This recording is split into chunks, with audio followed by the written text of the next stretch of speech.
Muy buenos días, ¿cómo están? Un gusto verlos a cada uno de ustedes en este tiempo. Como ustedes saben, estamos en la serie de los Salmos y hoy vamos a ver un salmo muy famoso, que es el Salmo 8. A diferencia del salmo anterior que vimos la semana pasada, es un salmo mucho más cortito, pero expresa verdades muy profundas del Evangelio. Estoy un poco difónico, así que voy a tomar constantemente agua, ¿ya? Así que el texto comienza de la siguiente forma. Dice: Oh Jehová, Señor nuestro, cuán glorioso es tu nombre en toda la tierra.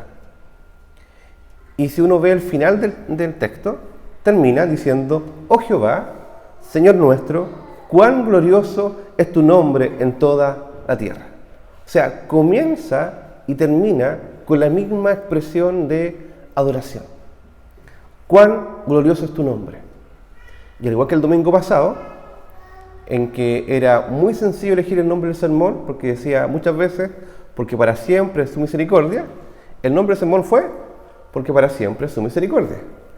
Y hoy el sermón se llama Glorioso es tu nombre.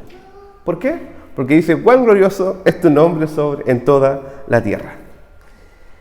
Este texto probablemente es un texto de adoración congregacional en que el pueblo de Israel en sus liturgias cantaban a Dios, probablemente en las liturgias de la noche, pues también había culto vespertino, nocturno.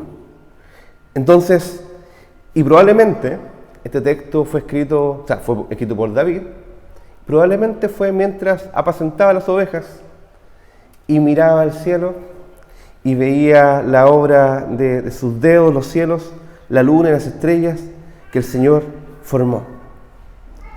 Ahora bien, si ustedes ven el pasaje completo, podemos ver que este es un modelo de adoración. ¿Cuál sería un modelo de adoración? Primero, para poder saber cómo adorar, tenemos que saber a quién adorar. ¿Quién es Dios que adoramos? También debemos saber no solamente quién es Él, sino también qué ha hecho en general y especialmente por su pueblo.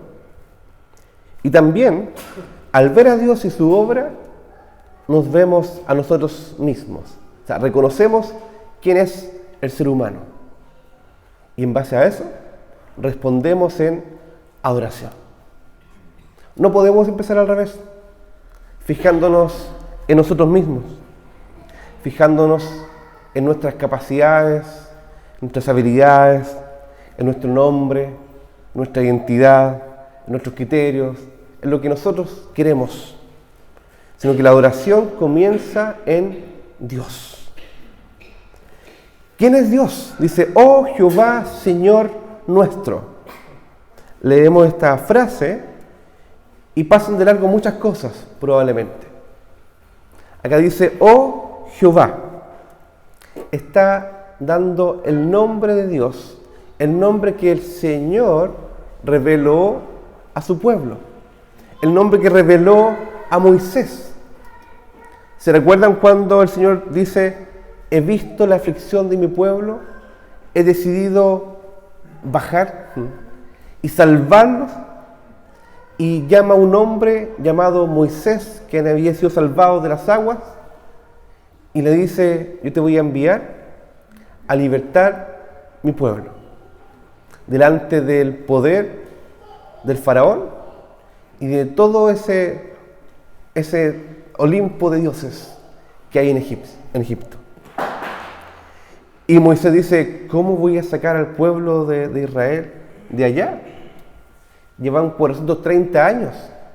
Me van a decir: ¿y quién te invitó? ¿Y quién te comisionó? ¿Y quién te llamó? ¿Y quién decidió que vinieras para acá? ¿Quién te dio la autoridad para sacar al pueblo de Israel? Dime el nombre, dice. Al menos dime tu nombre, porque yo no puedo, dice. Y el Señor le responde: yo soy el que soy. Yo soy, te manda. Y esa frase, expresión, yo soy el que soy, implica muchas cosas. Implica que es eterno. Como otra expresión dice, yo soy el alfa y el omega, es eterno. Yo soy poderoso, yo soy todopoderoso. Yo soy independiente, nada depende, o sea, no dependo de nadie. Todo lo que hago lo hago por mí y para mí. Yo soy glorioso. Yo soy autosustentable. Palabra de moda de este tiempo, ¿cierto? Autosustentable. Yo soy infinito. Yo soy todopoderoso. Entonces cuando el salmista dice, oh Jehová, está diciendo, oh Dios eterno, tu misericordia es para siempre, tú eres poderoso, tú eres todopoderoso, tú eres infinito, tú eres independiente, tú eres inmutable, tú eres el Dios que salva. Y ese Dios todopoderoso, ese Dios potente, que sacó al pueblo de Israel de Egipto con mano fuerte y brazo extendido, también dice es Señor nuestro. ¿Se dan cuenta? Habla acerca de un Señor que gobierna, el que gobierna todo, también gobierna nuestra vida. El que gobierna el universo, también gobierna cada uno de nuestros pasos. Oh Jehová, Señor nuestro. Así comienza el salmista diciendo,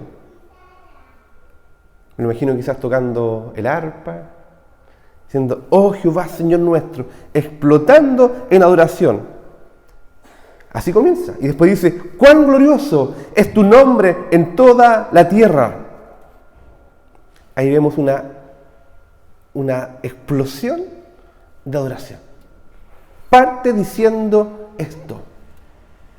Es como si partiéramos el día diciendo, oh Jehová, Señor nuestro, tú eres glorioso, tu nombre en toda la tierra. Les pregunto, ¿cómo comienza nuestro día? O les pregunto, ¿cómo termina nuestro día? A veces nuestro día no comienza diciendo, oh Jehová, Señor nuestro, cuán glorioso es tu nombre en toda la tierra. Sino comienza diciendo, oh ya es lunes, por favor 5 minutos más. O no quiero despertarme. O no quiero trabajar. O no quiero avanzar. O yo no tengo más fuerzas, Señor. O a veces termina el día diciendo exactamente lo mismo. Señor, es suficiente, ya no quiero más. Pero qué bueno que este texto comienza y termina de esta forma. Oh Jehová, Señor nuestro, cuán glorioso es tu nombre en toda la tierra. Has puesto tu gloria sobre los cielos. Y fíjense que el versículo 1 habla acerca de la gloria del Señor. Y después hay un contraste. Y ese contraste dice, de la boca de los niños y de los que maman, fundaste la fortaleza, a causa de tus enemigos, para hacer callar al enemigo y al vengativo. Ese texto lo cita Jesús. Ese salmo, ese versículo, lo cita Jesús. ¿Saben cuándo lo cita Jesús? Cuando Jesús entra a Jerusalén y los niños y los muchachos empiezan a decir, Hosana, Hosana, bendito el que viene en el nombre del Señor. Y los fariseos y los sacerdotes le dicen, ¿estás escuchando lo que estás diciendo? Mira las herejías que están diciendo, mira lo que están hablando. Pero él dice lo siguiente, en el texto de Mateo 21 dice, y entró Jesús en el templo, y echó fuera a todos los que vendían y compraban en el templo, y vinieron a él en el templo los ciegos y los cojos, y los sanó. Pero los principales sacerdotes y los escribas, viendo las maravillas que hacía, y viendo que los muchachos, aclamando en el templo, decían, Hosana al hijo de David, se indignaron. Y le dijeron, ¿oyes lo que estos dicen? Y Jesús les dijo, sí. ¿Acaso nunca leíste? Salmo 8. Versículo 2. De la boca de los niños y de los que maman, ¿perfeccionaste la alabanza? ¿Ustedes no saben qué? ¿Ustedes se creen muy grandes? ¿Se creen muy entendidos, muy maestros, pero no conocen algo que es principal y fundamental, que es conocer que el que estaba delante de ellos era el Hijo de David, el Salvador del mundo. Pero los pequeñitos, los muchachos, los que no eran considerados incluso dentro de la sociedad, los que eran despreciados, incluso los ciegos y los cojos, decían esto. Entonces le dice, es diferente en el Evangelio. Los débiles, los menospreciados, los inútiles, ellos son los que reconocen la obra del Señor. Y aquí vemos que niños, muchachos, reconocen la obra del Señor. Es tanto más aún que vemos en el Salmo que dice que de los que maman, adoran al Señor. Aquí vemos varios pequeñitos, ¿cierto? Que son lactantes. También vemos varios que están por nacer también, ¿cierto? Aquí. Y dice que la alabanza se perfecciona en los pequeñitos, en los débiles. ¿Por qué? Porque hay grandes, hay maestros, hay personas que dicen conocer al Señor, pero no adoran ni alaban al Señor. Cierro paréntesis. Entonces vemos que de la boca de los niños, de los que maman, fundaste la fortaleza con alabanza a causa de los enemigos. Después dice, cuando veo tus cielos y obra de tus dedos, la luna y las estrellas que tú formaste, digo, reflexiono y pienso y digo, ¿qué es el hombre para que tengas de él memoria y el Hijo del Hombre para que lo visites? Nuevamente, si leemos este texto así rápidamente, vemos la palabra hombre y quizás nos dice el ser humano simplemente. Pero la expresión en hebreo, la palabra es enoch ahí, y esa expresión da la idea de un mortal débil, un mortal desesperado, un mortal debilucho, vulnerable, que no tiene capacidad por sí mismo. Entonces cuando dice eso, el salmista reconoce la gloria de Dios, pero también reconoce la obra del Señor, ve los cielos, la obra de sus dedos, la luna y las estrellas, y reflexiona. Y llega a decir, ¿qué es el hombre? ¿Quién es este débil, vulnerable, debilucho, flacuchento? Que no tiene esperanza, para que tengas de él memoria, para que te acuerdes de él. ¿Y qué es el Hijo del Hombre para que lo visites? ¿Se recuerdan cuando en la historia de la redención pasan 430 años y el Señor se acuerda de su pueblo? Y visita a su pueblo por medio de su obra redentora. Y uno se preguntará, ¿es que era muy especial este pueblo de Israel? ¿Eran muy poderosos por sí mismos? De hecho, la palabra dice todo lo contrario. Y le dice Dios al pueblo, en Deuteronomio 7, dice, porque tú eres pueblo santo para Jehová tu Dios. Jehová tu Dios te ha escogido para hacerle un pueblo especial, más que todos los pueblos que están sobre la tierra. Pero le explica, no por ser vosotros más que todos los pueblos os ha querido Jehová y os ha escogido. Porque uno podría decir, el pueblo especial, la iglesia, el pueblo especial del Señor, que somos mejores, que somos más santos, más puros.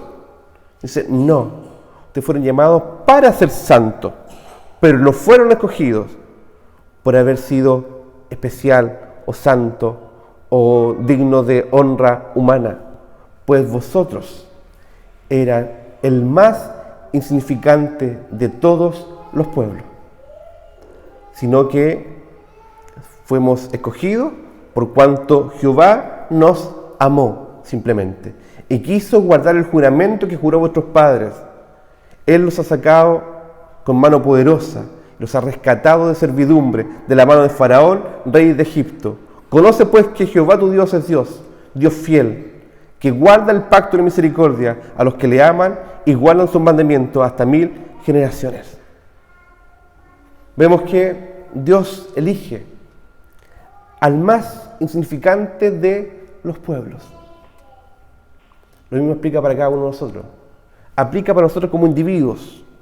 Nosotros que éramos los débiles, los menospreciados, los que no teníamos fortaleza por nosotros mismos. El Señor, ¿qué hace? Nos escoge por su misericordia. Entonces dice, ¿qué es el hombre? Y aquí preguntémonos, ¿qué es el hombre? Porque a veces no sabemos qué es el hombre. A veces pensamos que el hombre es la medida de sí mismo. A veces pensamos que el hombre puede autogobernarse, hacer lo que quiere, vivir como se le da la gana. ¿Qué es el hombre entonces? Aquí dice, el hombre, en esta idea, es una débil criatura, mortal, dependiente, vulnerable, débil, sin poder, sin autonomía, sin autoridad, por sí mismo. Ese es el hombre. Y así se percibe David. Por eso estalla en adoración. Pero también recuerda David cómo Dios dice que es el hombre. Primero, dice, le has hecho poco menor que los ángeles y lo coronaste de gloria y de honra.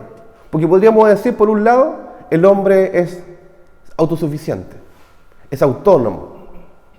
El hombre es poderoso por sí mismo. Pero también podríamos decir, ¿sabes qué? El hombre vale nada. Es despreciado. No tiene ningún valor. Y eso no es lo que enseña el Evangelio. El Evangelio dice claramente que fuimos hechos a imagen y semejanza de Dios. Entonces, primero, debemos reconocer que el hombre es creado a imagen y semejanza de Dios. Creado en perfección, en perfecta comunión con Dios, en perfecta comunión con su prójimo, en perfecta comunión con la creación. Segundo, y además lo dio como mayordomo de la creación. De hecho, el texto dice, le hiciste señorear sobre las obras de tus manos, todo lo pusiste debajo de sus pies. Pero ¿saben qué? El ser humano, al caer en pecado, el hombre caído en pecado, tiene una condición que es de muerto en delitos y pecados. Entonces, ¿me van siguiendo? Primero, creados a imagen y semejanza de Dios. Segundo, el hombre en pecado está muerto en sus delitos y pecados, el hombre caído. De hecho, podemos ver Efesios 2:2, que dice, y Él les dio vida a vosotros, cuando estaban muertos en delitos y pecados. Ahí vamos sabiendo que es el hombre entonces, a imagen y semejanza de Dios, mayordomo de la creación, pero además caído, está muerto en delitos y pecados, en los cuales anduviste en otro tiempo, siguiendo la corriente de este mundo, conforme al poder del príncipe de la potestad del aire, que es Satanás, el diablo. Ese espíritu que ahora opera en los hijos de desobediencia. Segundo punto, ¿cierto? Tercer punto, podríamos decir, ¡ay, qué terrible! Estamos muertos en delito y pecado, no hay esperanza. Pero ¿saben qué dice? Sí hay esperanza. De hecho, el mismo Efesios 2 continúa en el versículo 4 diciendo, pero hay una esperanza, salvado por la gracia de Dios, pero Dios, que es rico en misericordia, por su gran amor con que nos amó, aún estando nosotros muertos en pecado, nos dio vida juntamente con Cristo. Por gracia sois salvos. Y juntamente con Él nos resucitó y asimismo nos hizo sentar en los lugares celestiales en Cristo Jesús. Primer punto entonces es creados a imagen y semejanza de Dios. Segundo punto, muerto por la caída, muerto en delitos y pecados. Tercer punto, puede ser salvado por la gracia de Dios. Cuarto punto, ¿solamente salvado? No. También tenemos una vida nueva en Cristo. Gálatas 2:20 dice, con Cristo estoy juntamente crucificado, y ya no vivo yo, mas vive Cristo en mí. Y lo que ahora vivo en la carne, lo vivo en la fe del Hijo de Dios, el cual me amó y se entregó a sí mismo por mí. Cuarto punto, entonces, tenemos una nueva vida en Cristo. Quinto punto.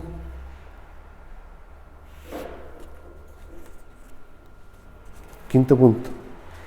Somos templo del Espíritu Santo.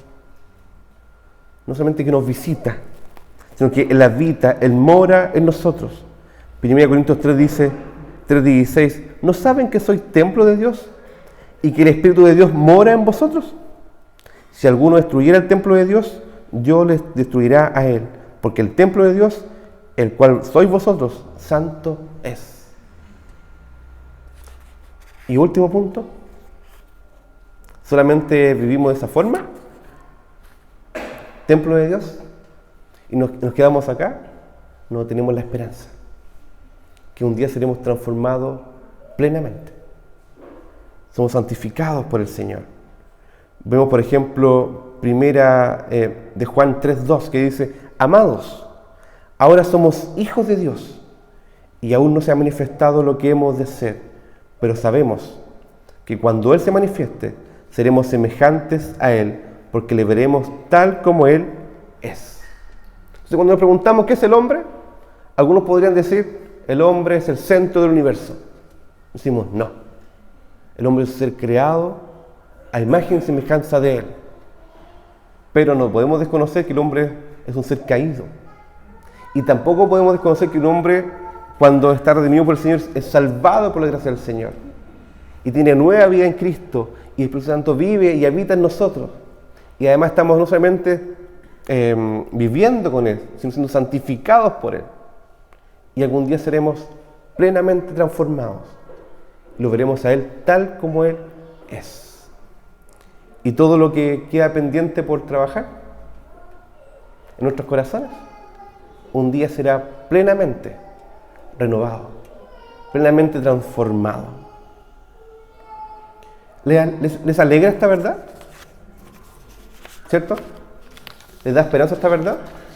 Porque a veces nos quedamos en uno de esos puntos. No, imagen y semejanza de Dios. Muy bien. Entonces yo creo que puedo hacer todo sin el Señor. ¿No es así? En la caída, el hombre reconoce que es débil, vulnerable, que necesita, que es sin poder, que es dependiente. Entonces vemos que cuando hablamos de quién es el hombre, también hablamos de quién es Dios. Es Dios quien le otorgó al ser humano la autoridad de gobernar, de ser mayordomo. De hecho, hoy, gente creyente o no creyente, tiene el mismo mandato para cada uno, que es el mandato cultural de trabajar. Cada uno tiene el mandato dado por Dios de trabajar. Escuchen los flojos. ¿Cierto? Cada uno tiene el mandato de Dios de trabajar. Escuchen los cristianos el día domingo, ¿cierto? Que mañana tienen que ir a trabajar también, ¿cierto? Y dice, esta típica frase, qué terrible, se acabó el domingo, fin de semana, pasó por encima mío, pareciera que no existió ese fin de semana, y mañana nuevamente a trabajar, por la culpa de Adán y Eva. ¿Te digo algo? Si leemos el texto bíblico, el mandato de trabajar es antes de la caída. Antes de la caída. Por tanto, el trabajo no es una maldición, no es un castigo. Sí, efectivamente, después el trabajo se hace más complicado. Y ustedes lo saben. Ustedes lo saben eso. El trabajo es más duro, es complejo, es difícil. El que trabaja quizá atendiendo público dice, sabe que es difícil el trabajo, ¿cierto? El que trabaja en retail sabe que es difícil el trabajo. El que trabaja en ventas sabe que es difícil el trabajo. El que trabaja en lo que sea sabe que el trabajo es complejo, ¿cierto? Eso es producto de la caída. Pero el trabajo en sí mismo es una bendición del Señor. Y puso Dios al hombre en el huerto para que lo labrase, para que lo cultivase y lo cuidase. ¿Se dan cuenta? Además le dijo, ustedes están aquí para señorear y sojuzgar la tierra. Eso es trabajo. Eso es administrar. Y eso era antes de la caída. ¿Se recuerdan? Entonces, si eso fue antes de la caída, y el trabajo es una bendición entonces, hay esperanza para el ser humano entonces, y para la iglesia del Señor, el día domingo, ¿cierto? Y debemos cambiar nuestra forma de expresarnos también. Y ver el día lunes. Señor, gracias. Gracias, Señor. Porque puedo cumplir tu mandato de una forma agradecida, como hijo tuyo, que te honra, que te ama. Porque que otros digan eso. Que el no creyente diga, oh, qué terrible. O que el no creyente diga, oye, a mí yo amo el trabajo por sobre todas las cosas. Usted no. No diga ni eso, ni diga, oh, el trabajo, qué terrible. Paréntesis. ¿Saben por qué digo este paréntesis? Porque aquí dice, le hiciste un poco menor que los ángeles, le coronaste de gloria y de honra, y le pusiste sobre las obras de tus manos. Todo lo sujetaste bajo sus pies, porque había una autoridad delegada por el Señor de administrar la creación. Bueyes, ovejas, dice el texto, ¿cierto? Pero también de ponerle nombre, de administrar, de examinar, de investigar incluso de los animales, de poder discernir incluso las estaciones de los años, de cómo cultivar la tierra. Había todo un trabajo cultural de desarrollo. Y eso es obra del Señor. El trabajo y la producción, comillas, cultural, es obra del Señor. Lamentablemente el ser humano trabaja para sí mismo y produce cultura para sí mismo. Ese es un gran problema. Pues no vamos a tocarlo el día de hoy, ¿ya?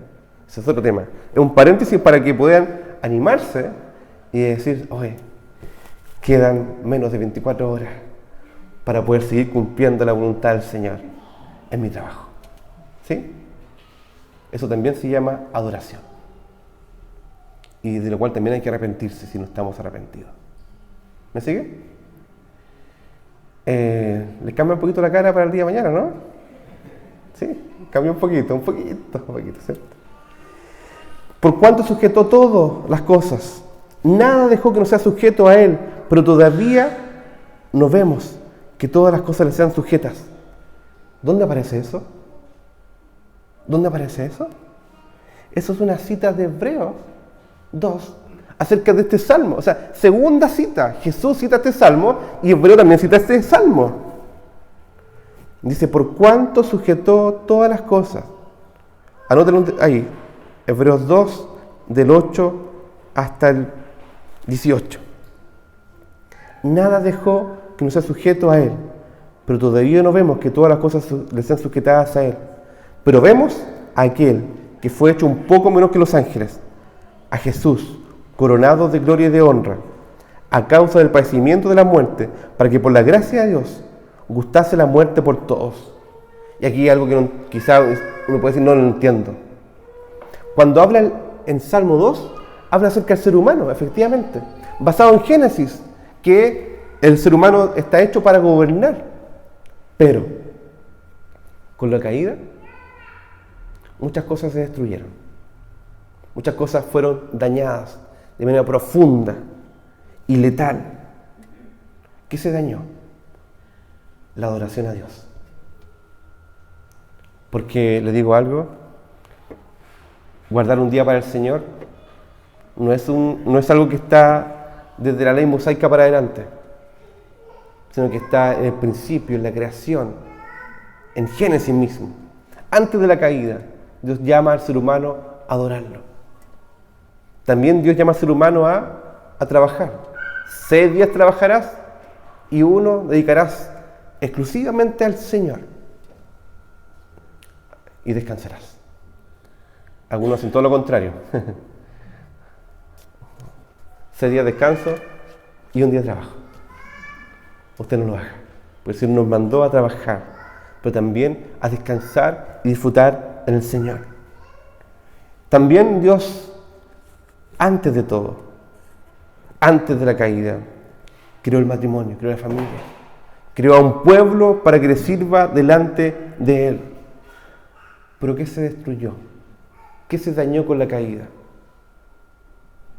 La relación con Dios, la adoración, la relación con el prójimo, obviamente. Vemos que Adán y Eva estaban separados, estaban avergonzados, distanciados, estaban con sospechas el uno del otro, escondidos de Dios también. Tercer punto, hay una maldición con el trabajo y también hay una gran dificultad con juzgar y sojuzgar la tierra. Todo eso se dañó. Entonces, cuando David dice que es el hombre, es un hombre que perdió la comunión con el Señor, un hombre que perdió la comunión con otro, un hombre que perdió el gozo del trabajo y un hombre que perdió la autoridad sobre la creación y la administra según sus propios decretos, designios, estrategias y métodos. Pero aquí dice, en Hebreos, que presenta a Cristo, que nació de mujer, que vino en condición de hombre, que tomó la posición de hombre, verdaderamente Dios, verdaderamente hombre. Y Él fue el que destruyó a todos los enemigos. Se identificó con nosotros, destruyó a cada uno de los enemigos. Y ese era el diablo, ese era el mundo, ese era el pecado y ese era la muerte. Y vino a restaurar todo lo que se había perdido. ¿Se recuerda lo que se perdió? La comunión con el Señor. Y Él viene a restaurar la comunión con el Padre por medio de su obra en la cruz, en el poder del Espíritu Santo. Él vino a restaurar la comunión unos con otros por el poder del Evangelio, con gracia y con verdad. Él vino a restaurar también el sentido del trabajo. Parece que fuera algo poco espiritual. A veces decimos, oh, no, un trabajo secular. No, es espiritual porque es mandato de Dios. El trabajo que tú hagas es un trabajo dado por Dios. Y eso no es secular, es completamente espiritual. Y vino a restaurar también eso. El gozo y la esperanza por trabajar. No solamente para alimentar a la familia, sino también para poder servir a otros. Y también vino a restaurar el cómo administramos este mundo. Cómo administramos y cómo servimos a la sociedad también. Lo vino a restaurar. No pensando que esta será la sociedad perfecta, porque ese es un gran problema. El gran problema de las ideologías, que se involucran en buscar la forma de gobernar para poder tener la sociedad perfecta hoy. No. Es sabiendo que un día tendremos la perfecta ciudad. Pero mientras tanto, traemos el reino de Dios aquí. Venga tu reino. Hágase tu voluntad. En el cielo como en la tierra. Donde vayas a trabajar mañana, vas ahí. Para que venga su reino. Que se haga su voluntad. En el cielo como en la tierra. ¿Dónde vas mañana? los que tienen que trabajar. Y los que tienen que trabajar en su casa, eso también es trabajo. También es trabajo. ¿Cierto? ¿Dónde vas a estar mañana? Trabajando. Cultivando la tierra. ¿Dónde vas a estar? Si lo haces, lo hago por la gloria del Señor. Porque estoy delante de Él, sabiendo que estoy construyendo algo, pero sabiendo que Dios está construyendo su reino. Y un día estaremos en esa gran ciudad donde vamos a disfrutar. Y también vamos a trabajar. ¿Cómo? Yo pensé que el trabajo solamente era aquí en la tierra nomás. También vamos a trabajar, pero va a ser deleitoso. Va a ser maravilloso. No sé qué tipo de trabajo tendremos, pero el Señor dice que lo que no va a haber, no va a haber cansancio, no va a haber dolor, no va a haber preocupación, porque allá no va a haber ocio. Allá seguiremos trabajando, pero como era al principio y aún más glorioso todavía. Entonces vino a restaurar todas las cosas en Cristo, ¿cierto? Todo lo sujetó bajo sus pies. Y lo que el ser humano no puede hacer, lo que el ser humano no pudo hacer, lo que no puede hacer hoy incluso, el Señor lo puede hacer. Nos preguntamos, si vemos la gloria de Dios y vemos la debilidad humana, ¿qué debemos hacer entonces? Debemos reconocer nuestra profunda, absoluta necesidad de Él. Y eso no es algo sencillo. Es algo milagroso. Es algo del poder del Espíritu Santo. Cuando nos abandonamos completamente al Señor y decimos, Señor, necesito completamente de ti. ¿Alguno alguna vez ha hecho esto? Señor, ¿sabes qué? Ya no puedo. ¿Lo han dicho? Conmigo mismo no puedo. No soy suficiente. Ya no puedo por mí mismo, no tengo la capacidad de hacer nada. Y de hecho lo que hago lo hago peor y cada vez peor. ¿Han dicho alguna vez eso? Es bueno llegar a decirlo. Es decir, Señor, te necesito. Solamente a ti. Pero a veces estamos tan rodeados de muchas capacidades, toda la mano, estrategias, métodos, que no clamamos al Señor. El Señor dice, no, clama, ruega. Segundo, vivir conforme a esta necesidad de su obra salvadora y santificadora. No solamente para lo práctico, sino para la salvación. Si estás acá y no conoces al Señor, y no conoces su evangelio, y no sabes si eres salvo, no sabes si mueres hoy, si tu eternidad va a estar con el Señor o no, te digo algo, necesitas hoy de la mano salvadora del Señor. Necesitas que corras al Señor y digas, Señor, sálvame. Si estás en medio de aflicción, en medio de prueba, de tentación, también necesitamos decir, Señor, santifícanos. Sálvanos, Señor. Ese es el segundo punto. Tercer punto, recibir gracia y sabiduría para vivir conforme a su plan. Porque podemos pedir perdón al Señor, pero después no sabemos cómo vivir nuevamente. Necesitamos que Él nos diga cómo hacerlo, gracia y sabiduría, para vivir conforme a su plan. En el gobierno de la creación, en el trabajo, en la vida familiar, en relación con el prójimo y en relación con la adoración a Dios. Necesitamos aprender nuevamente esto. Y pedir perdón cuando cada una de estas cosas no están cubiertas o suplidas. Y el último punto, vivir con esperanza. De que algún día tendremos esto de manera perfecta. Y con esperanza de que puedo entender que tengo un sentido en Dios, de adorarlo, que puedo amar al prójimo, que puedo haber comunión familiar, que puedo trabajar con gozo y alegría, que puedo administrar, ser mayordomo de la creación que Dios nos ha entregado, por gracia y misericordia, con sabiduría. ¿Pero saben qué?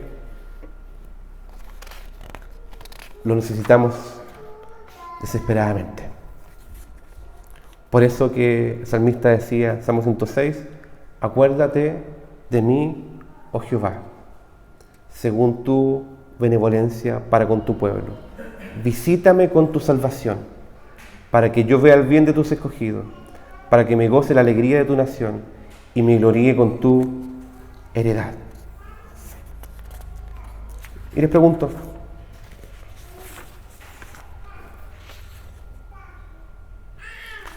entonces, ¿podemos decir que somos fuertes por nosotros mismos? De hecho, los profetas dicen, diga el débil, fuerte soy. Porque lo débil a lo vil y lo menospreciado del mundo escogió Dios para deshacer lo que no es, lo que se cree fuerte, lo que se cree poderoso. ¿Y sabes la forma de hacerlo? Alabándolo a Él. Así como esos pequeñitos que le adoran. ¿Y sabe cómo es la adoración? Y así comenzamos. Primero reconociendo quién es Dios. Segundo reconociendo qué ha hecho Dios. Qué ha hecho de manera especial por su pueblo. Quiénes somos nosotros. Y cómo debemos responder a Dios en esta adoración. Por eso que termina el texto. ¿Cómo comienza? ¿Cómo comienza? Oh Jehová, Señor nuestro, cuán glorioso es tu nombre en toda la tierra. ¿Y cómo termina? Oh Jehová, Señor nuestro, cuán glorioso, cuán grande es tu nombre en toda la tierra. Es un llamado a comenzar adorando y terminar adorando. Que todo lo que hagamos sea adoración. Que Dios va a restaurar todas las cosas. La comunión con Él, con su pueblo, con el trabajo, con la creación y con todo lo que hagamos para el nombre del Señor. Que sea un tiempo de necesidad de Él y de reconocer también, junto con el salmista, qué es el hombre, para que tengas de él memoria, y el Hijo del Hombre para que los visites, pero que bueno el Señor, que tiene de nosotros memoria, que te conoce profundamente y nos visita con su gracia consoladora. Nos visitó a través de sus profetas, de su palabra, de Cristo el Señor, el Espíritu Santo, y cada día nos renueva su obra redentora por medio de su palabra en el poder del Espíritu Santo. Los invito a orar. Señor, te damos gracias porque podemos estar delante de ti para reconocer de que tú eres glorioso, nosotros somos débiles, vulnerables, que no podemos por nosotros mismos para hacer tu obra, para estar delante de ti, para estar con tu pueblo, para trabajar, para sojuzgar la tierra. Nosotros no podemos, pero te necesitamos, Señor, y clamamos a ti, que tú restaurarás todas las cosas y también restaurarás nuestros corazones en Cristo Jesús. En el nombre de Jesús te lo pedimos. Amén.